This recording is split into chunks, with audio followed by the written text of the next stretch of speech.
Tonight, the federal government defends its handling of questions about gender identity and sexuality in the census after days of debate. Hello, I'm Lydia Feng. This is ABC News.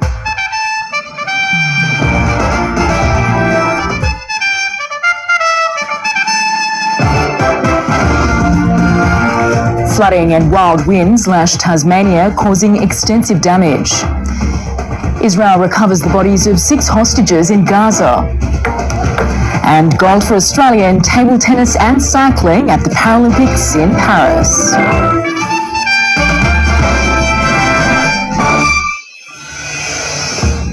New details have emerged over what prompted the government to back away from asking about sexuality and gender identity in the census. It initially claimed the proposed questions could stoke divisive debate. Now the Prime Minister claims some weren't appropriate. Labor's opponents have seized on the confusion. Here's political reporter Oliver Gordon. Well, as a simple proposition, sexual orientation and gender identity are reasonable questions to ask in a modern society, has become awfully complicated. Some of the questions that were forwarded were, in the government's view, that were going to be tested, weren't appropriate to be tested. The Albanese government quietly pulled the LGBTQI census questions, this time last week, an attempt to avoid what it said could be a divisive debate. Now it says the questions set to be asked weren't appropriate. We want simple questions that people can understand and answer. The ABC asked to see the draft questions, but weren't provided them. The government appears to be like the dog that caught the car. The back and forth has provided fertile ground for Labor's opponents to prosecute their own argument. Labor takes people for granted. Greens leader Adam Bandt is on the offensive, launching a new candidate in the marginal Brisbane seat of Moreton, where Labor MP Graham Perrott is standing down. With this many people here, this is enough people to win a seat. The drawn-out episode over census questions has shown the government could be too willing to jump at shadows. In this case, an imaginary, divisive debate was enough for it to abandon its commitment to the LGBTQI+ community and leave the public confused. Its attempts to clarify its stance could be accepted, but after holding so many positions in just 1 week, it may have lost the trust of some key voters, with a federal election looming. Oliver Gordon, ABC News, Canberra. Tasmania is being lashed by wild weather, with destructive winds causing widespread damage, cutting some communities off. Tens of thousands of people are without power, and there's more bad weather on the way. Destructive winds have brought down trees, closed roads, disrupted water supplies, and knocked out power to thousands of homes across Tasmania. The roughest weather I've experienced in my life. Wind and rain. At times I thought my house was going to blow away, but luckily it didn't. Some wind gusts have been as strong as a Category 3 cyclone. That cycle, for example, reported a 187-kilometre gust last night, so that's a very extreme and rare wind gust. And strong enough to rip off roofs. Took out some trees and landed on the opposite side of the road, taking out the rest of the street's power. Crews across the state are working to restore power and phone lines. We're going to be hit tonight with more winds. I expect more outages. This home and business in Deloraine has been without power for days. We're starting to suffer now. We're getting further behind in the workshop. We've got young children in the house, no water. Tasmanians have been enduring severe weather for more than 24 hours, but authorities are warning residents to remain vigilant, with another front expected to hit the state late tonight, delivering destructive winds and rain. Those living in the Derwent Valley near Hobart face a long night ahead. The worst is to come in terms of flooding. The high tide is expected to add to river volumes. I've not seen anything like it. Nothing at all. Now, I've seen the river high, but nothing like that. It's crazy. Caravan park residents have been moved to higher ground. Trailer loads of stuff that you accumulate when you're permanently in one place. And now I'm waiting for it to flood. An evacuation centre has been set up. We've got hot meals and hot showers, and the evacuation centre is well prepared for this scenario. There's a lot of isolated residents right throughout that area. We've been doing proactive door knocking through the morning to make sure people are aware of the danger that is coming. The extent of the emergency won't be known for days. Jono Gibson, ABC News. Israel says it's recovered 6 bodies of hostages held by Hamas inside Gaza as fierce fighting continues in the Strip, as well as the occupied West Bank. One of the bodies has been identified as an Israeli-American hostage, dealing fresh heartbreak to the family, who've been pressing American and Israeli leaders to secure a ceasefire. Hirsch Goldberg Poland became known as the face of the Israeli hostages inside Gaza. His parents even spoke at the Democratic National Convention. His name is Hirsch. He's 23 years old. Israel has recovered 6 bodies of hostages held by Hamas inside the Gaza Strip. Hirsch was among the group. Found in an underground tunnel, the military says they were killed in the last few days. The feeling on the ground here is of deep sadness and anger. Many of the hostage families criticise the Israeli government, claiming they're deliberately obstructing the progress on a hostage release deal in favour of prolonging the war in Gaza. And they've already organised mass anti-government protests across the country for later today. In the occupied West Bank, the sound of intense fighting rings out as Israel continues with major military raids, it says, against Palestinian militants. At least 19 Palestinians have been killed in the operation. Many have been claimed by militant groups as fighters, but the figures include children too. We left our house. I was carrying my daughter like this on the ground. All the windows and glass were falling around us. While Israel deploys armoured vehicles and helicopter gunships in one part of the occupied territory, the United Nations is deploying vaccines in massive numbers in the other.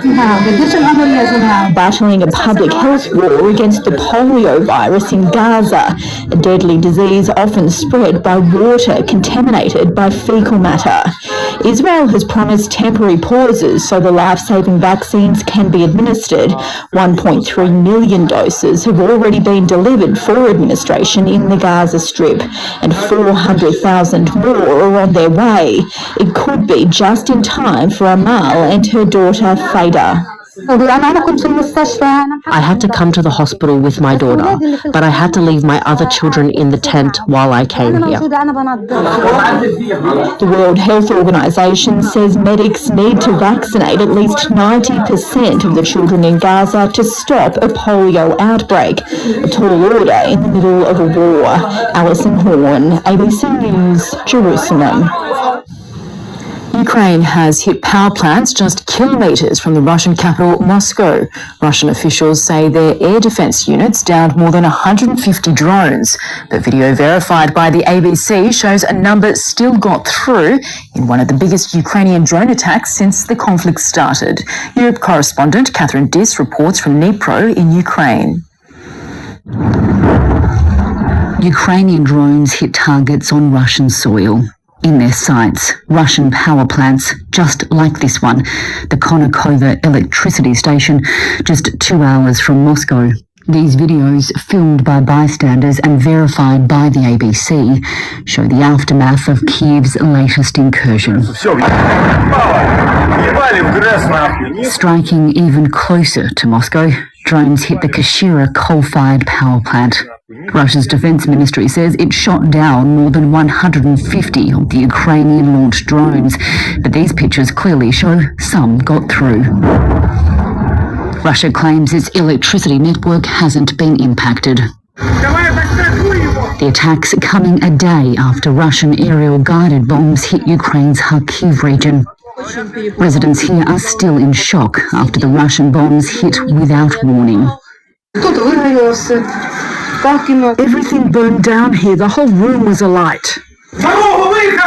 Mila had to be pulled from her burning apartment, with rescuers breaking in just in time to save her.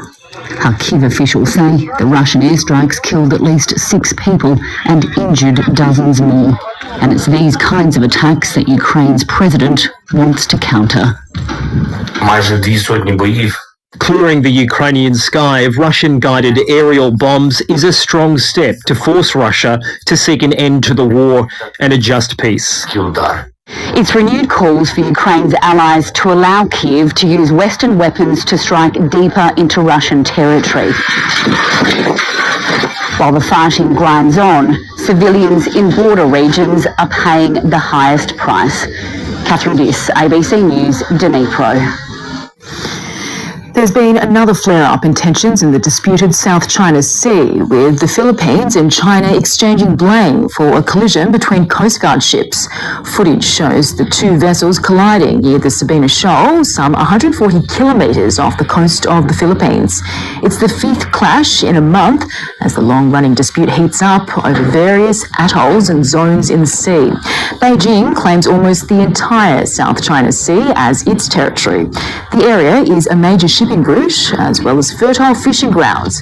It's also believed to hold large reserves of natural resources. The new motorway to Sydney Airport has opened to the public without any issues, though authorities say its biggest test is yet to come. The Sydney Gateway is a toll-free motorway linking the M8 and St Peters interchange with the airport.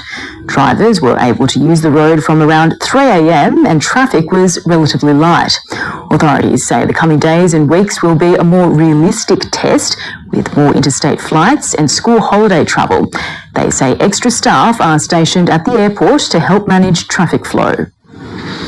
We have this big fire hose now of flow which will come in from the airport, from the motorways. We really have to manage it. Like I've said before, some of those other international airports like Heathrow, it's managed to a second because we know the volumes are high. This is the same here.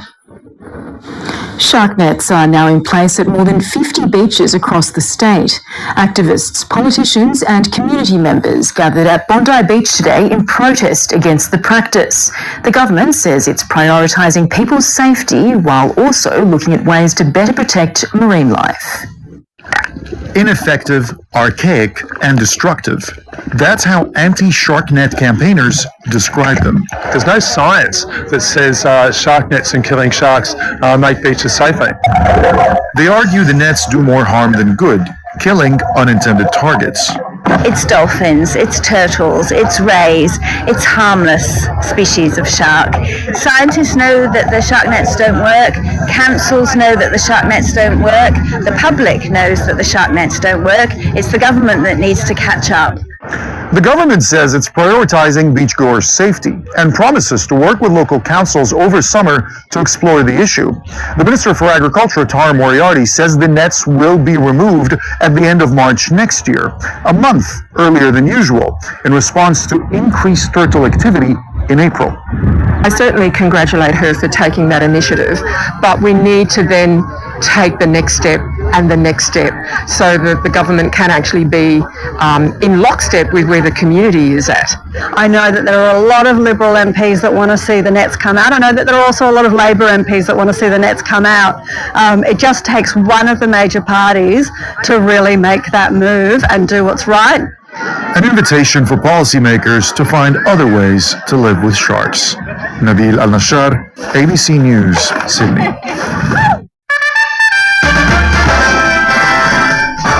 A number of Australian farmers have raised concerns that a common herbicide may be behind a spate of Parkinson's cases. Paraquat is banned in nearly 70 countries due to its toxicity, but not Australia.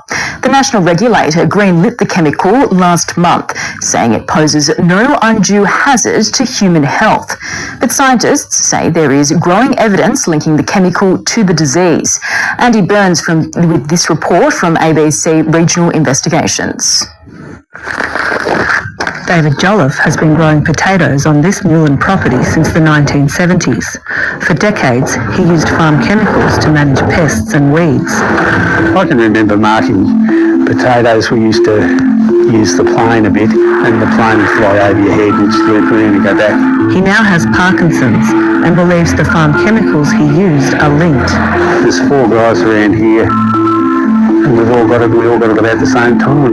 Among the chemicals David used was Paraquat, a broad-spectrum herbicide developed in the 1960s. It is now banned in 67 countries due to its toxicity, but Syngenta, the original manufacturer, continues to defend the product.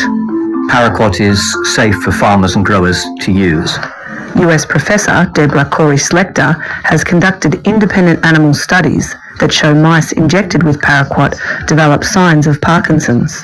Syngenta has publicly criticised her work, but internal documents obtained by the ABC show the company's own scientists replicated her findings and hid them from the public. So while they were trying to repudiate my studies, they in fact replicated them and found exactly the same thing. In July, the Australian Pesticides and Veterinary Medicines Authority released its own report card on paraquat. It found evidence linking paraquat with Parkinson's was not robust. That conclusion was underpinned by another Syngenta-funded study, which was never externally peer-reviewed. A 2023 report into the Australian regulator found it was at serious risk of industry capture, but the chief executive has stood by its scientists. All of the assessment teams I've met absolutely have the highest regard for the integrity of the work that they do. In a statement, Syngenta said it strongly rejects insinuations about the lack of integrity of its science. Melbourne-based neurologist Wesley Thevathasan held a community presentation in August warning farmers to avoid chemical exposure. It's the degree of exposure that will be a crucial factor.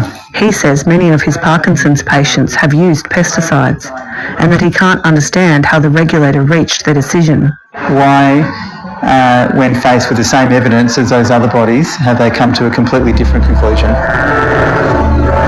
You can't unscramble an egg. Moving forward, we would hope that something's been done for it not to happen again. The farmers in this community want to protect the next generation. Andy Burns, ABC News, Newlyn. Almost 500,000 Australians visit Fiji every year. But these days, the island paradise is dealing with a very different kind of visitor. Mexican cartels and outlaw motorcycle gangs are using Fiji and surrounding islands as transit points to import methamphetamine and cocaine into Australia. Now the drugs are seeping into local communities.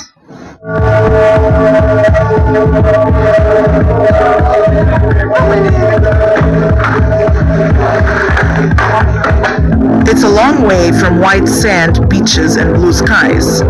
This is the dark side of the islands.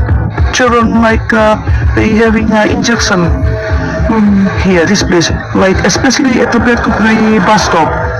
On the streets of Suva, Fiji's capital, the drug trade is thriving. Police say they're seeing it everywhere. The police have now this big challenge of trying to maintain and to fight this new menace that is here with us, and that is the white drugs that come in. And that fight starts here.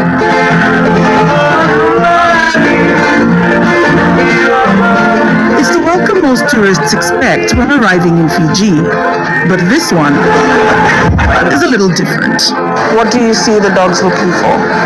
Drugs, arms and ammunition, tests, and cannabis. The team here at Nadi Airport do what they can, but with just 2 sniffer dogs covering the entire country, huge shipments are getting in with ease. Just 5 minutes away from Fiji's Gateway Airport in Nadi, in this shed, one of the biggest drug busts the world has ever seen took place. Police found 4.8 tons of methamphetamine, with a street value of $2 billion. Authorities say drug cartels are often using private yachts to transport shipments. From Mexico, they travel across the vast Pacific and use Fiji and neighboring islands Tonga and Samoa as transit points. The cartels use contacts in the Pacific as well as outlaw motorcycle gangs to distribute the drugs locally and onto the more lucrative Australian and New Zealand markets. These guys are so organized that they'll do whatever it takes to achieve their mission. They've got unlimited resources. They've got their roots, they're well established. So this is something that, in my view, that we need to work together from all government stakeholders, because the social impact is currently having on our society is so bad. This problem of drugs is everywhere. It's everywhere. There's not enough boats to go around. It just means that the leaders need to work together. On the ground in Fiji's communities and villages, the drug problem is spreading. Community leaders are now dealing with meth addiction and are regularly spotting drug paraphernalia. If we found the needle only 1 or 2 meters from the village. Like many village chiefs across Fiji, Mano Ravovo says he's worried for the future. Because of drugs, they damage our mind for our children and they never know future. That's why we protect our village from the drugs. A dark shadow cast over Island Paradise. Lydia Movono, ABC News, Fiji.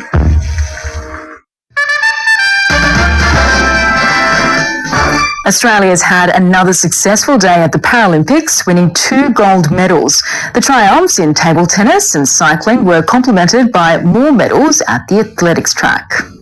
These 2 athletes truly world class. The experienced pairing of Lina Lei and Qian Yang won Australia's first Paralympic table tennis gold medal in doubles since 1964. The duo beat Chinese Taipei by 3 games to 1. And that's it, it's all over. Australia have got their own. We didn't think too much, just focus on every point. Amanda Reid has seemingly done everything in parasports, from swimming to snowboarding, but it's on the velodrome where she excels. Riding last in the C1 to 3 500-metre time trial, she pulled out an exceptional performance to defend her Tokyo gold medal. To go back-to-back golds is just, you can't describe it. This is a massive lead. Michael Roger, in his 5th games, looked like he had the gold for the taking as he led throughout the T46 1500 metres, but he couldn't maintain his pace. Roger staggering gets second. My body was screaming, full of lactic acid. It's like poison running through your veins, basically. It's the world record holder's best result at a Paralympic Games. I feel like a fine red wine coming out of Langhorne Creek, really. I'm just getting better with age. Madison de Rosario's goal going into these games was 3 golds from 3 events, but in the 5,000 metres T54 race, she was simply outclassed. With Catherine de Brunner to get the gold. De Rosario was 27 seconds behind in a sprint for the line. Here she gets the bronze. You line up trying to win a gold medal and suddenly you're fully cognizant that you're aiming for a bronze and it's not what you lined up to do in the first place. There was heartache for the Tokyo silver medalist Jared Clifford, who finished 3rd in the men's 5,000 metres T13 final, but was disqualified for dropping his tether as he crossed the line. He would be devastated right now. 25-year-old Jack Ireland added to Australia's medal tally in the S14 200 metres freestyle. Look at Ireland finishing late. He's got the medal. He's got the bronze. David Mark, ABC News, Paris. And David joins us now from Paris. David, the triathlon events were scheduled to be underway right now, but the River Seine is causing problems again. It is. The organisers of the Paris Paralympic Games and World Triathlon had a meeting this morning at 3:30, Lydia, and they decided that the condition of the river just wasn't up to scratch. They were concerned about the health of the athletes. That's a look at the river as it stands at the moment. If you've got very good eyesight, you might be able to see the E. coli flying around there. So they've decided to postpone. The good news is there is no rain forecast for today, but there has been some quite heavy showers over the past couple of days, hence that decision. All things going well, the triathlon will be on tomorrow. In fact, there'll be 10 hours of triathlon, but there will be sport today. And for Australian fans, the big game is in the wheelchair rugby between the Steelers and Japan. The Steelers have made the semi-finals. This is the semi-final match. It's at 1:30 in the afternoon Paris time. They win that game, they're into the final. David Mark in Paris, thank you. The Roosters premiership tilt has suffered a brutal blow, with 2 playmakers injured in this afternoon's 14-12 loss to the Raiders. Sam Walker suffered a suspected ACL rupture and Brandon Smith was the victim of a nasty hip drop tackle. Last night, Cronulla were in cruise control as they hunted a top 2 spot against the Warriors. Trailing 22-4 at the break, Shaun Johnson sparked New Zealand's revival in his final NRL game, setting up 3 tries, including one final pass in the dying seconds to ensure he finished a winner. when it comes down to the 80th minute, I was locked in as a mate. You know, there wasn't an ounce of doubt about time. This is my last moment ever. I'm so glad that kick from the sideline wasn't to win the game. Both sides paid their respects to the retiree. Ashley Theodoro, ABC News. The Broncos and Knights have given themselves some breathing space on the NRLW ladder after both picking up crucial wins with 3 rounds to go. Newcastle comfortably defeated the bottom-placed West Tigers to move into 2nd position overall, but it wasn't for long, with Brisbane leapfrogging after prevailing 38-12 in the Queensland Derby against the Cowboys. The Broncos kept North Queensland scoreless in the second half. Australia's men have continued their sensational run at the US Open, with 3 players into the 4th round. Alex de Minaur and Jordan Thompson will join Alexei Popyrin in the 2nd week. Thompson continued his run of not dropping a set during the tournament, beating Matteo Arnabi 7-5, 6-2, 7-6. He'll play de Minaur in the next round after the world number 10 beat Britain's Dan Evans in 4 sets. It's so good for Australian tennis to show what we're capable of. Alexei putting on a show last night, beating Novak. Jordan playing some incredible tennis. It's a pity that we got to play each other. The Wallabies have rallied in Argentina for a galvanising 1-point win in the Rugby Championship. Australia trailed early on, but recovered with 2 tries in a tight contest with Los Pumas. Argentina gave away a penalty in the dying minutes, allowing Ben Donaldson to put the Wallabies ahead 20 points to 19 for their first win of the series. Over in Johannesburg, the Springboks needed a late effort to beat the All Blacks by 4 points. Now let's take a look at the weather. Blue skies across Sydney today. It reached a top of 27 in the city and 28 in Richmond. Overnight, lows were above average in the north and east and slightly below elsewhere. Maximums were above average by up to 8 degrees in the northeast. On today's satellite, cloud is passing over Tasmania in the wake of a cold front. There's low-level cloud over Victoria and parts of South Australia. On tomorrow's chart, gusty westerly winds will remain across the south and east due to the passage of a cold front yesterday. A more significant cold front looks set to cross the state tomorrow, bringing very windy conditions to the southeast. Around the country tomorrow, sunny in Brisbane, Darwin and Perth, windy with showers easing in Melbourne and Hobart, partly cloudy in Canberra. For the northeast, sunny, daytime temperatures reaching the low to mid-30 in the northern rivers. In the southeast, partly cloudy and windy with a chance of showers in the southern tablelands and south coast. Sunshine expected in the west, but a high chance of showers in some parts of the southwest slopes. It'll be partly cloudy in the Riverina. Off the coast, winds from 30 to 40 knots, seas up to 4 metres. In Sydney tomorrow, sunny but very windy, a top of 25 expected in the city and Richmond. The sun will rise at 6:11. Mostly sunny for the week ahead, daytime temperatures ranging from 18 to 29 before a shower or 2 later in the week. And that's ABC News Sunday. Enjoy the rest of your evening.